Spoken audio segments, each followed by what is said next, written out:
une sérénité à tout le monde et une confiance. Donc forcément que l'équipe fonctionne bien, travaille bien en entraînement et ça se reproduit sur le terrain en match.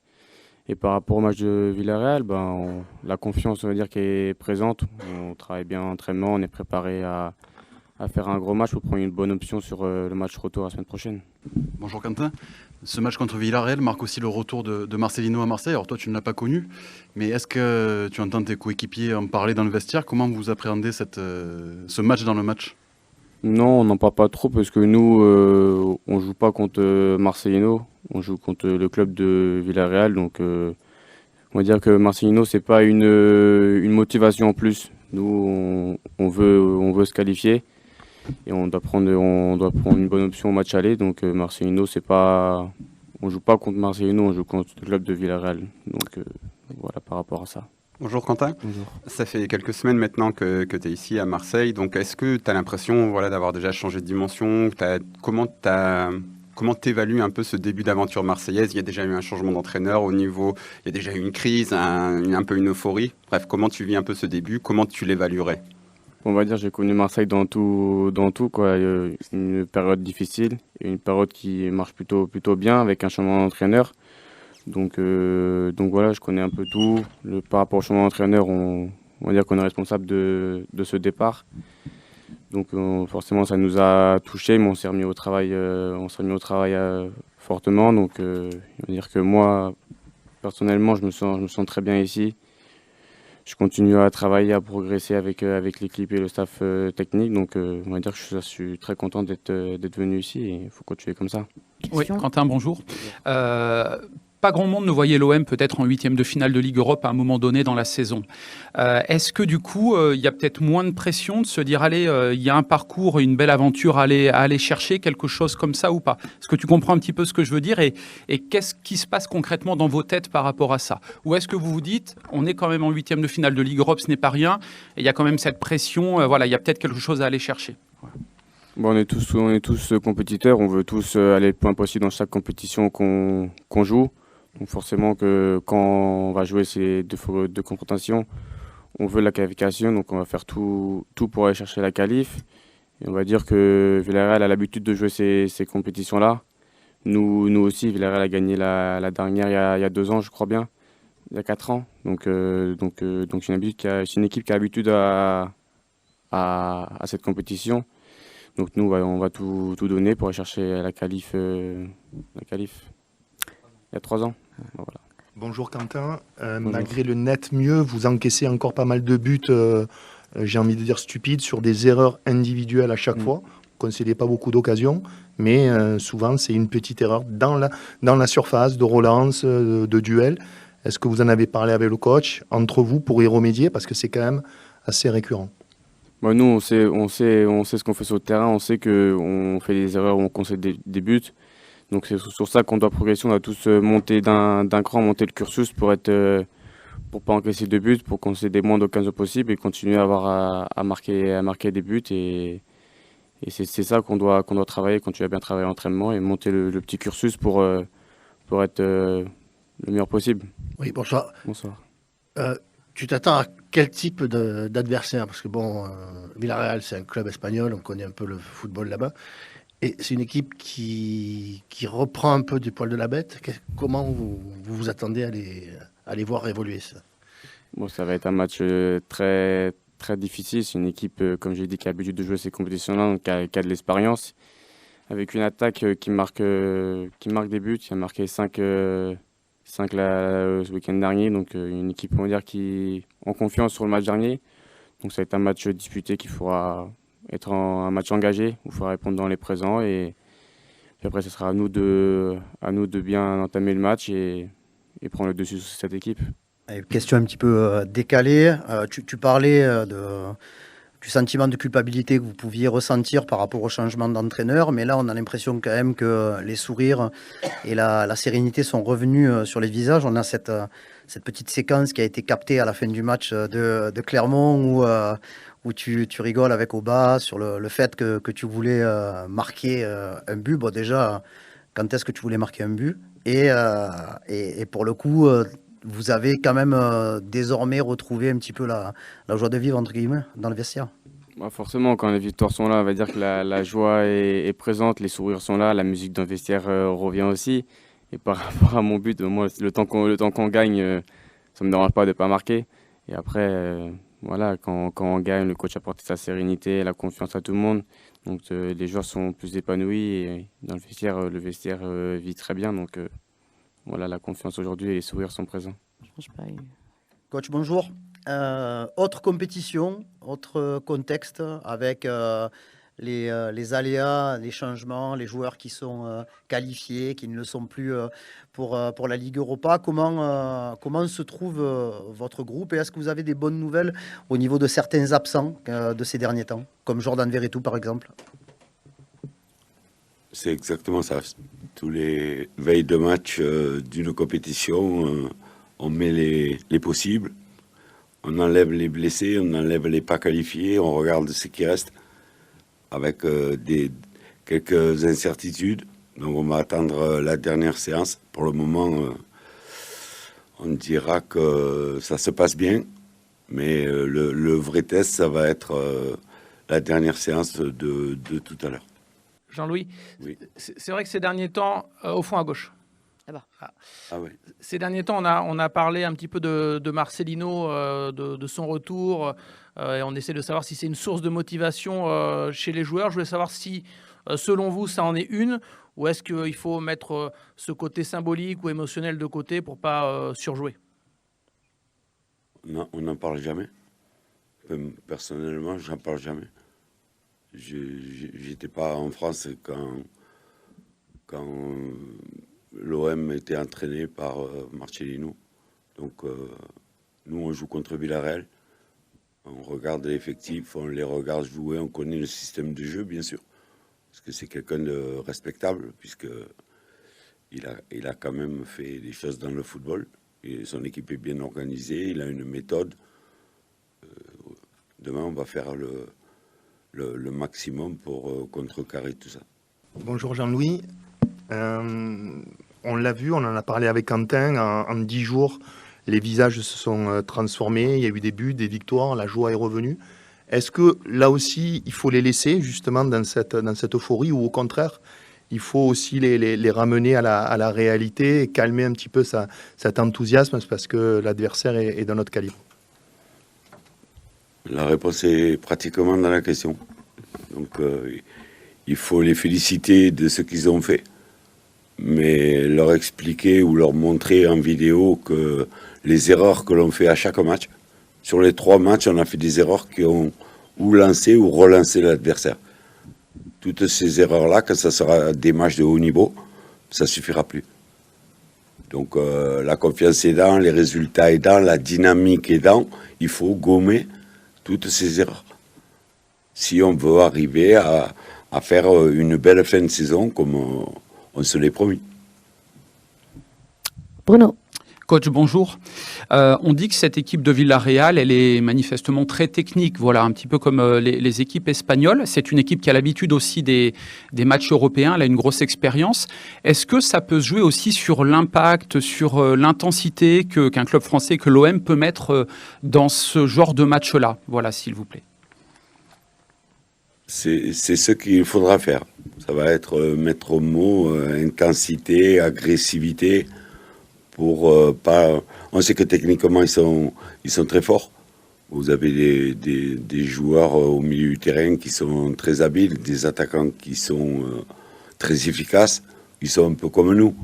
Ils ont entre la Real Sociedad et Grenade dimanche, ils se sont remis un petit peu dans la bonne dynamique, mais il va falloir leur faire sentir que nous, on est là aussi, on a des atouts, on a des arguments, on a de l'expérience, on a des joueurs qui savent ce que c'est la Coupe d'Europe, et on a notre public qui va nous faire surpasser. Bonjour coach, ici s'il vous plaît. Justement, 12 buts sur les 3 derniers matchs. Comment expliquez-vous justement cette efficacité offensive et qu'est-ce qui a changé techniquement sur le terrain? Comment je l'explique? C'est la confiance des attaquants. c'est les joueurs qui sortent du banc, qui marquent des buts parce qu'ils sont bien dans l'esprit et ils ont compris que on jouait 5 matchs en 15 jours. Aujourd'hui, on en joue 4 en 11 jours, donc qu'on a besoin de tout le monde et qu'on est obligé de reposer à des moments les gens qui sont sur le terrain pour avoir toujours une équipe fraîche. Donc, pour reposer les gens, il ne faut pas faire baisser le niveau de l'équipe. Donc, quand les gens rentrent et marquent, ils font leur job. Et ils postulent pour le match d'après. On peut faire l'inverse, qu'il y en ait un qui débute et que l'autre finisse. Il faut argumenter comme ça avec tous les petits pépins, entre guillemets, qu'on a. C'est la confiance. Quand un attaquant il est en confiance, il tente un truc qu'il n'aurait pas tenté. Bonjour coach, ici. En regardant un peu les grosses victoires de Villarreal cette saison, il y en a 2 où ils ont eu moins de 30% de possession de balle. On a l'impression que c'est une équipe qui est très à l'aise lorsqu'elle n'a pas la balle.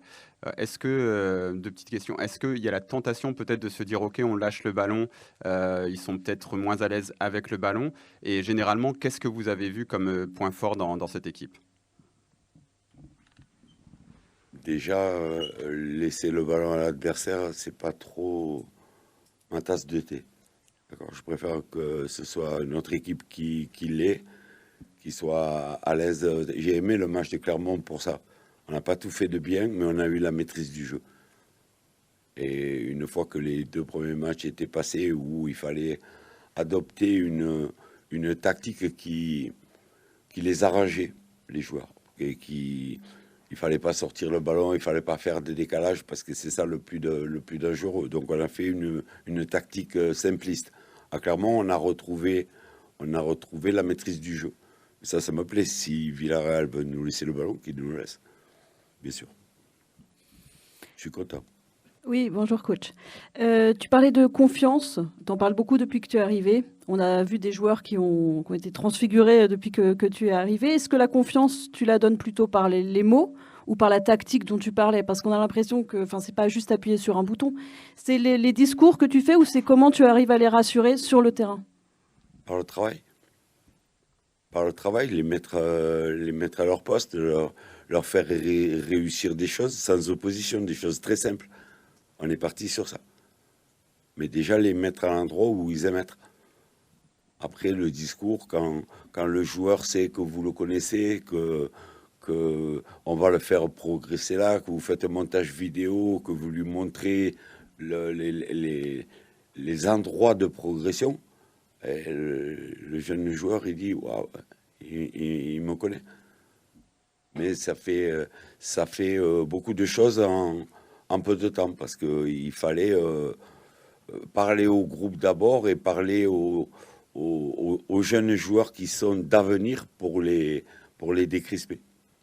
Bonjour coach, Eric Mamrud de RFI. À propos d'Aubameyang, quelle part a-t-il dans le redressement actuel de l'OM et à quel point vous appuyez sur lui depuis que vous arrivez pour justement que ça aille mieux dans l'équipe?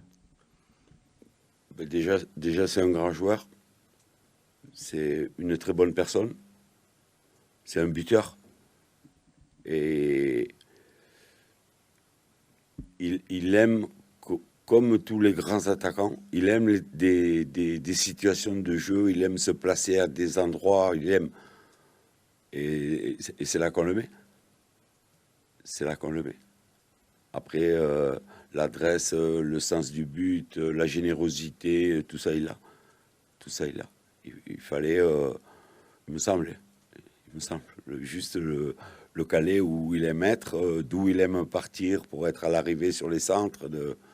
Bon, mais là, c'est la connaissance du joueur. Je le connais depuis longtemps. Donc, je sais ses points de départ et ses points d'arrivée.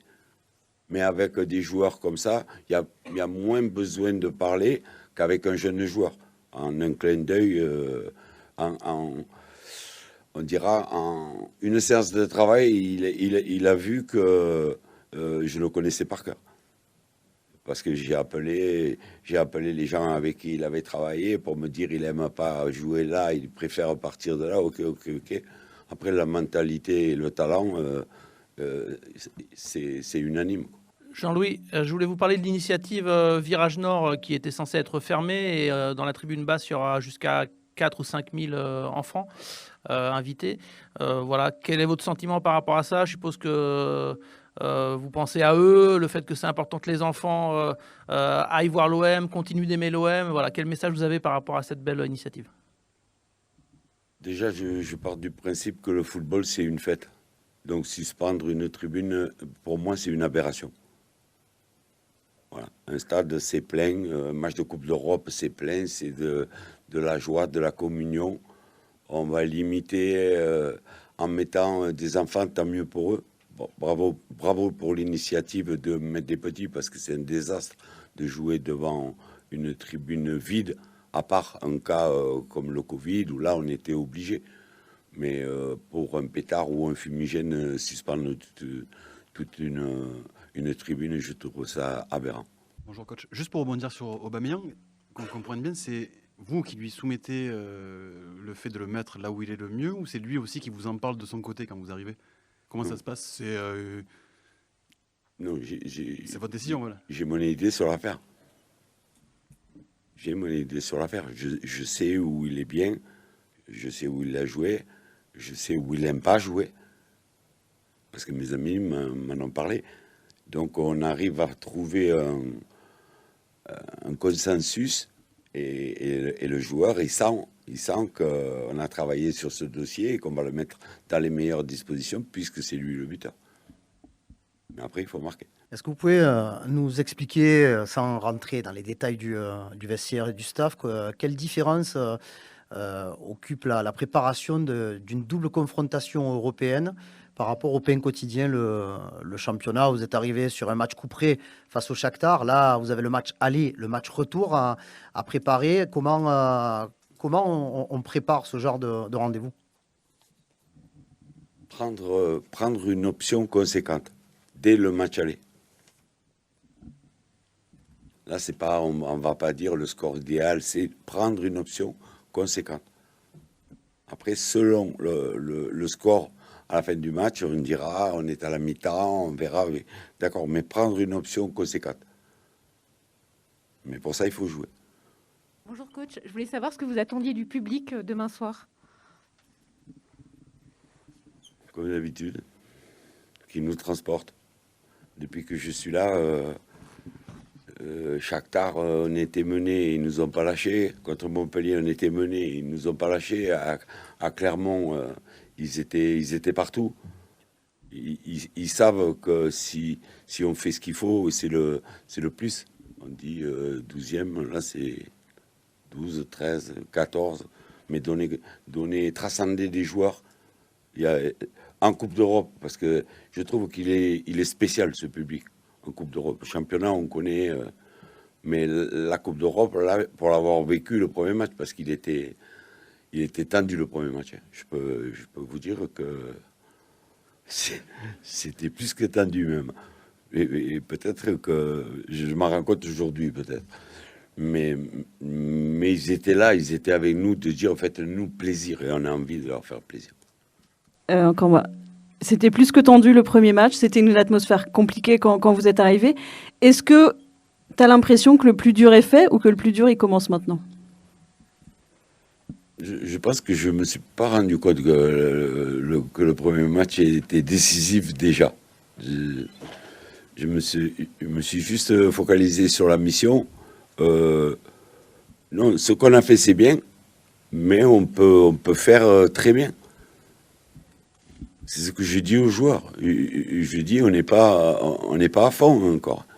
On n'est pas à fond. On trouve petit à petit, on joue de mieux en mieux. Le ballon ne nous brûle pas les pieds. On peut jouer de différentes manières. Et ça, c'est bon. On peut se mettre en bloc bas et on a des jambes pour contrer. On peut être dominateur dans le milieu et acculer l'adversaire en bas. Je trouve qu'il y a beaucoup de bonnes solutions si tout le monde est dans le bon timing. Ouais, coach, juste pour revenir sur la question tout à l'heure de Flo sur les enfants qui seront dans la tribune, vous avez dit, pour vous, le football, c'est une fête. La fête. Voilà. Oui. Mais les enfants en eux-mêmes, est-ce que c'est important pour vous qu'il y ait ce genre d'initiative dans le stade? Mais bien sûr, les enfants, c'est eux qui ont les yeux qui pétillent quand ils voient les joueurs. C'est peut-être le futur de l'OM. À savoir s'il n'y a pas un petit qui va porter le maillot, qui rêve de porter le maillot de l'OM. C'est un rêve permanent. Donc bien sûr que les enfants, on aime avoir venir des enfants vers nous et regarder les joueurs comme ça.